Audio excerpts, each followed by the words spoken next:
Well, in this video, I will show you how does a typical for loop works. So here on the right hand side, I have the syntax for the for loop. The first argument is the counter variable that actually increases with every iteration, and the second one is the condition, and the third one is the increment and decrement argument, right? And within the block, we need to write our code. So let us take a very simple example. Here we have int I equal to 0, and then we have I smaller than 3 and then I plus plus. Now always remember, whatever argument that we pass as a middle parameter, that is I smaller than 3, should actually be a condition that returns true or false. So I smaller than 3 will either return true or false. And within the code block, we have a statement system.out.print hello. So if you run this code right now, we will get hello, hello and hello 3 times in the output console. So here the output simply shows that iteration is taking place 3 times. That is, this statement is getting executed 3 times. So here we have loop 1, loop 2, loop 3 and finally the end of the loop. That is no output here. Now the first thing that occurs when the for loop is executed is to initialize our counter variable, which in our case is int I equal to 0, right? So here we initialize it as 0.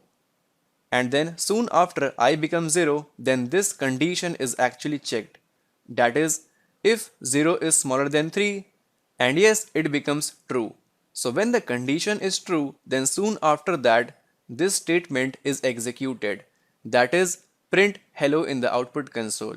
So as soon as this statement is executed, we get hello written over here. Now, soon after the code ends here, then control gets transferred to this I++. So when this I++ is executed, it makes I equal to 1, which was earlier 0. Now soon after this, the loop 2 iteration starts. So here this value of I equal to 1 comes as the initial value in case of loop 2. So again the condition will be checked. If I is smaller than 3, the condition becomes true. That is this condition, I is smaller than 3, 1 is smaller than 3, then again execute print statement. So here we get print hello in the output console. And then again the control gets transferred here, I++. So here again I becomes 2, which again comes in front of loop 3. So here we have 2 smaller than 3. The condition again becomes true. So again we print hello and then again we increment the counter variable to 3.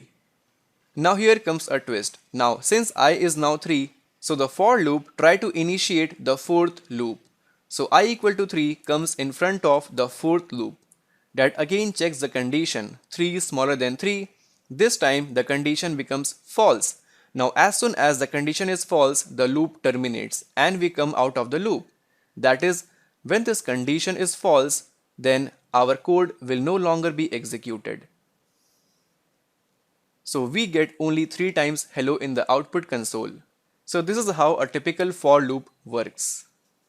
And one thing at the end I would like you to notice that here int I equal to 0 is only executed once. That is, I equal to 0, and after that this statement is never executed. So always remember, this argument is only executed once and then the control gets transferred to our condition, our code and then increment or decrement operator.